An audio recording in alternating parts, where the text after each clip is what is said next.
ورحمة الله وبركاته. ازيك يا حبايبي؟ عاملين ايه واخباركم ايه؟ يا رب دايما تكونوا بخير، منورين الدنيا ومنورين حياتي. يا رب يا حبايبي تكونوا بخير ان شاء الله باذن الله. نصلي على النبي، اللهم صل وسلم وبارك على سيدنا محمد. اللهم صل وسلم وبارك على الحبيب. اللهم صل وسلم وبارك على الشفيع. عطروا يا جماعه بيكم بذكر النبي، وعطروا بقكم بذكر النبي، لان حبايبي مفيش احلى من الصلاه على النبي. فيها الخير وفيها البركه وفيها كل حاجه حلوه في الدنيا. يكرمنا ويكرمكم يا رب بكل الخير ان شاء الله باذن الله من غير مقاطعه. يلا بقى نجيب ربع كيلو لحمه، تجيبي 8 كيلو، تجيبي نص كيلو، تجيبي اللي انت تجيبيه. تمام. بس اهم حاجه نعمل التكات والحركات والحبشتكنات مع احلى حشوه ان شاء الله ان شاء الله. تعملي تعملي بيها بصي احلى الاكلات. مكرونه بشاميل تلاقي، جلاش باللحمه تلاقي، كوسه بطاطس مسقعه تاكلها برضو بالعيش كده تبقى تحفه. او تعملي بها اكله النهارده تبقى تحفتين وعسلتين. تمام. ان شاء الله باذن الله بجد بجد هتعتمدوها، سهله سهله جدا، وكل حاجه هنحطها معاها في قلب البيت ان شاء الله. مش هنشتري حاجه من بره، مش هنجيب حاجه من بره باذن الله من غير مقاطعه. تمام. ده ربع كيلو لحمه، وانا عامله 3 4 بصلات على البوتاجاز بشوحهم، وانا وانت يلا على البوتاجاز باللحمه ونشوف هنعمل ايه. بصي يا امال انت وهي البصل يا جماعه يا دوبك دبل بس كده ماشي. وقلبت في اللحمه اهوت.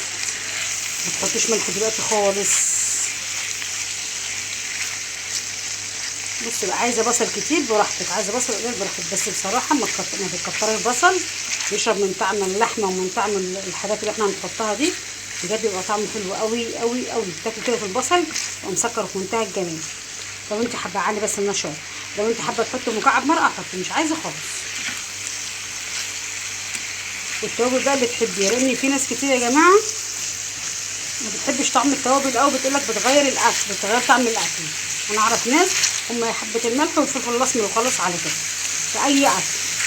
فالتوابل والحاجات دي براحتك انت، حسب براحتك انت. مش حبايبي. بصي بقى الحشوه دي بقى، تعملي مكرونه بشاميل تبقى حلوه، تحشي كوسه بطاطس، تعملي النهارده الاكله بتاعت النهارده اللي احنا هنحشيها بيها ديت. بس انا بقى ايه، الفيديو دوت هعمله اتنين، هعمل فيديو جزء للحشوه ديت. تمام. والفيديو التاني ان شاء الله باذن الله بتاع الجزء التاني من الاكله التانيه اللي احنا هنستعمل فيها الحشوه دي. خلاص يا حبايبي. بصوا بقى هنعمل ايه. طماطمايه وجزرايه وجنب هنا قرن فلفل. هجيبه بس دلوقتي وهحط. عايز تحطي فلفل تحطي، ما تحطيش خلاص ماشي. بس اهم حاجه بصراحه الجزرايه والطماطمايه دي وقرن فلفل يا جماعه، ما تنسيش قرن الفلفل. ولو حابه تحطي فص توم حطي، مش عايزه خلاص. بصوا ما شاء الله كترت ازاي. يعني اول ما حطيت الجزر والطماطم بصوا خلاها تحفه في منتهى الجمال. حطي لها ربع كوبايه ميه، ما تكتريش ميه، بس عشان عايزه الجزر بس يستوي والبصل. خلاص يا حبايبي. لو عايزه تحطي مكعب مرقه حطي، مش عايزه تحطي خلاص. حشوه في منتهى الجمال وسهله جدا. انا قلت لكم كل حاجه هتلاقيها في البيت، الجزرايه من البيت، طماطمايه، قرن الفلفل. لو انت حابه تحطي توم حطي توم ماشي. بس ما تكتروش السمنه ولا الزيت ولا اي حاجه انتوا تحطوها قوي، علشان انا مش عايزه الحاجات دي تبقى كتير في الحشوه. خلاص. عشان ما تبقاش كده ايه مزيته والعجينه تقفل عليها. قلت لكم حاجه اهو نبذه يعني.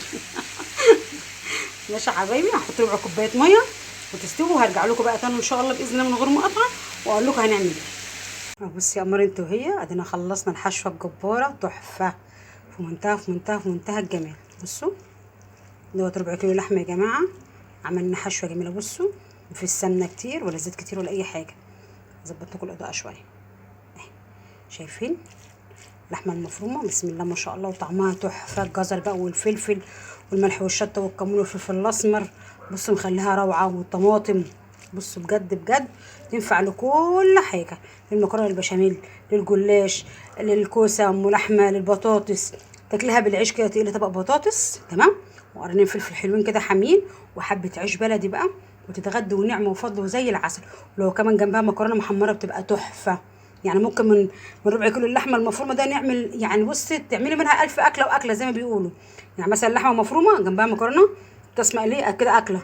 ممكن تعملي لحمه مفرومه وتعصق دوت، وتعملي مكرونه بشاميل، تعملي جلاش، كوسه، اي حاجه تعملي منها برده المسقعه ولحمه مفرومه وتبقى زي العسل. تمام. يعني بجد بجد حشوه خطيره تنفع لكل الاكلات.